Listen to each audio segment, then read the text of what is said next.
بیری کے جنات۔ پیارے بچوں، پرانے زمانے کی بات ہے۔ لاہور کے اندرون شہر کے ایک علاقے میں ایک گھر تھا۔ اس گھر کے پیچھے ایک بیری کا درخت تھا۔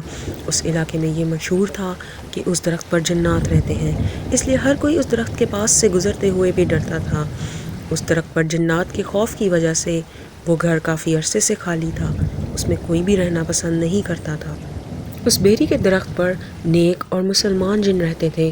اگر کوئی چور یا ڈاکو یا کوئی ایسا شخص جو برائی کا ارادہ رکھتا ہو اس درخت والی گلی میں داخل ہونے کی کوشش کرتا تو بیری کے جنات اس شخص کو ڈرا کر بھگا دیتے۔ ایک دن ایک بہت غریب اور مجبور فیملی نے وہ گھر بہت سستے داموں کرائے پر لیا۔ اس فیملی میں میاں بیوی اور ان کی 3 بیٹیاں شامل تھیں۔ میاں مزدوری کرتا تھا اور اس کی بیوی گھر میں لوگوں کے کپڑے سی کر اپنا اور اپنے بچوں کا پیٹ پالتی تھی۔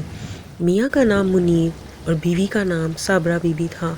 اپنے نام کی طرح منیر کی بیوی بہت صبر کرنے والی، نیک اور عبادت گزار خاتون تھی۔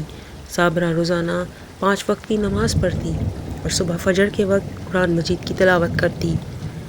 صابرہ بی بی قرآن مجید کی تلاوت بہت خوبصورت آواز میں کرتی کہ جو بھی اس کی تلاوت سنتا وہ اللہ کے خوبصورت کلام میں کھو سا جاتا۔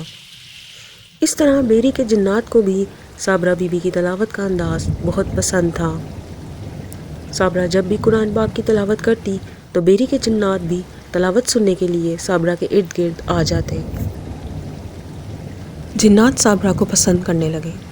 ایک دن صابرہ کا شوہر منیر ایک حادثے میں اللہ کو پیارا ہو گیا۔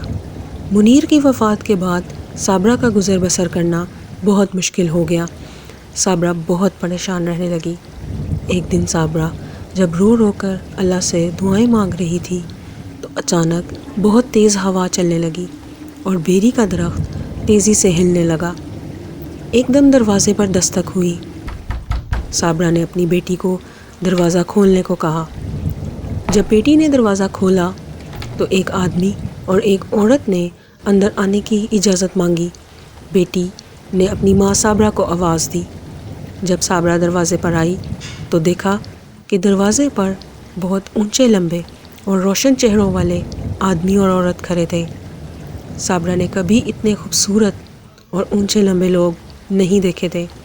وہ کوئی عام لوگ نہیں تھے بلکہ بیری کے درخت کے جنات تھے۔ ان دونوں نے صابرہ سے اندر آنے کی اجازت چاہی اور کہا کہ ہم آپ سے بہت ضروری بات کرنے آئے ہیں۔ صابرہ نے ان کو اندر بٹھایا اور چائے کے لیے پوچھا۔ وہ یہ نہیں جانتی تھی کہ یہ انسان نہیں، جن ہے۔ بیری کے جنات نے صابرہ کو کہا کہ ہماری بات غور سے سننا۔ ہم بیری کے درخت کے جنات ہیں اور ہم تمہاری مدد کرنا چاہتے ہیں۔ یہ سن کر صابرہ بہت ڈر گئی اور خوف سے صابرہ کا رنگ سفید پڑ گیا۔ جنات نے کہا کہ ہم سے ڈرو نہیں، ہم تمہیں کوئی نقصان نہیں پہنچائیں گے بلکہ ہم تمہاری مدد کے لیے آئے ہیں۔ بیری کے جنات نے کہا کہ تم ایک بہت نیک اور اچھی خاتون ہو۔ جب تم قرآن مجید کی تلاوت کرتی تھی تو ہم بھی تلاوت سننے آتے تھے اور ہم تمہیں بہت پسند کرتے ہیں۔ تمہارے شوہر منیر کی وفات کے بعد جب تمہارے حالات خراب ہوئے تو ہم تمہاری مدد کے لیے آئے ہیں۔ اب ہماری بات غور سے سنو۔ روز صبح جب تم اٹھو گی تو تمہیں تمہارے تکیے کے نیچے ایک سونے کا سکہ ملے گا، لیکن اگر تم نے کبھی بھی اس سکے کے بارے میں کسی کو بتایا تو اس دن کے بعد کبھی تمہیں دوبارہ سکہ نہیں ملے گا۔ بیری کے جنات یہ بات کہہ کر غائب ہو گئے اور صابرہ خوف کے مارے بے ہوش ہو گئی۔ صابرہ کی بیٹیاں جب چائے لے کر آئیں تو دیکھا کہ وہاں کوئی مہمان نہیں تھے اور ان کی ماں بے ہوش پڑی تھی۔ صابرہ کو بیٹیوں نے پانی کے چھینٹے مار کر ہوش دلایا اور بستر پر لٹایا۔ صابرہ کو بہت تیز بخار ہو رہا تھا۔ صابرہ نے جیسے تیسے کر کے رات گزاری۔ جب صبح فجر کے وقت اٹھی، نماز پڑھی اور تلاوت کی، اس کے بعد صابرہ نے ڈرتے ڈرتے تکیہ اٹھا کر دیکھا تو واقعی تکیے کے نیچے ایک چمکتا ہوا سونے کا سکہ پڑا تھا۔ سونے کا سکہ دیکھ کر صابرہ بہت حیران ہوئی اور شکرانے کے 2 نفل ادا کیے کہ اللہ نے بیری کے جنات کو اس کی مدد کا وسیلہ بنایا۔ صابرہ کو اب ہر صبح ایک سونے کا سکہ تکیے کے نیچے سے ملنے لگا۔ اب صابرہ کا گزر بسر بہت اچھی طرح ہونے لگا۔ ایک دن صابرہ کے گھر چور آ گیا۔ چور نے صابرہ کے پیسے چرا لیے، لیکن جب چور صابرہ کے گھر سے باہر نکلتا تو اندھا ہو جاتا، اور جب صابرہ کے گھر میں دوبارہ قدم رکھتا تو چور کو سب کچھ دکھائی دینے لگتا۔ چور کو جب اس بات کا اندازہ ہوا کہ وہ جب صابرہ کے گھر سے باہر نکلتا ہے تو اندھا ہو جاتا ہے تو وہ بہت گھبرا گیا۔ چور نے صابرہ کے سارے پیسے واپس کر دیے اور صابرہ سے معافی مانگ لی۔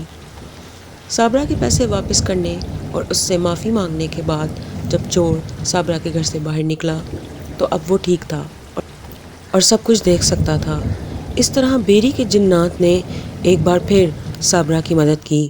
صابرہ کے گھر کے حالات اچھے ہوتے دیکھ کر اس کے ہمسائے اور رشتہ دار بہت حیران تھے کہ آخر صابرہ ایسا کیا کام کرتی ہے کہ اس کے حالات اتنے اچھے ہو گئے ہیں۔ ایک دن صابرہ کے کچھ حاسدی رشتہ دار اکٹھے ہو کر صابرہ کے گھر آئے اور اس سے پوچھنے لگے کہ اس کے حالات بہتر ہونے کا کیا راز ہے۔ صابرہ نے اپنے رشتہ داروں کو کہا کہ میں کپڑے سی کر اپنا گھر بار چلا رہی ہوں، لیکن صابرہ کے رشتہ دار نہ مانے اور صابرہ پر طرح طرح کے الزامات لگانے لگے۔ رشتہ داروں کے لگائے گئے الزامات سے گھبرا کر صابرہ کے منہ سے سونے کے سکے کا راز فاش ہو گیا اور اس نے اپنے رشتہ داروں کو بیری کے درخت کے جنات اور روزانہ ملنے والے سونے کے سکے کے بارے میں سب کچھ بتا دیا۔ صابرہ کے رشتہ داروں نے اس کی بات کا بالکل بھروسہ نہیں کیا اور وہ صابرہ کو جھٹلانے لگے۔ اتنے میں اچانک بہت تیز آندھی چلنے لگی اور صابرہ کے گھر کے دروازے کھڑکیاں زور زور سے بجنے لگے اور بیری کے درخت سے عجیب عجیب آوازیں آنے لگیں۔ یہ سب دیکھ کر صابرہ کے رشتہ دار ڈر کر بھاگ گئے۔ اپنے اوپر لگے الزامات سے چھٹکارا پانے کے لیے صابرہ کو سونے کے سکے کا راز مجبوراً اپنے رشتہ داروں کو بتانا پڑا۔ صابرہ کو اپنے اس راز کے فاش ہونے کا بہت دکھ تھا۔ اگلی صبح جب صابرہ نے تکیہ اٹھا کر دیکھا تو وہاں کوئی سونے کا سکہ نہیں تھا۔ اچانک دروازے پر زور زور سے دستک ہوئی۔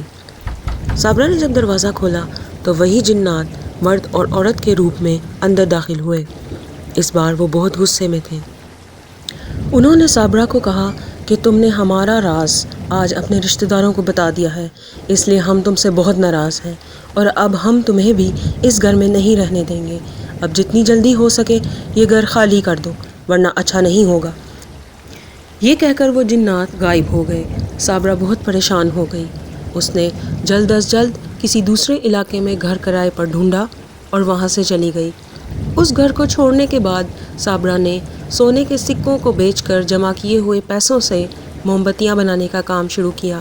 صابرہ کے اس کاروبار نے دن دگنی رات چوگنی ترقی کی اور صابرہ خوشحال زندگی گزارنے لگی۔ بیری کا وہ درخت آج بھی اندرون شہر لاہور میں موجود ہے اور آج بھی لوگ وہاں سے گزرتے ہوئے خوف محسوس کرتے ہیں۔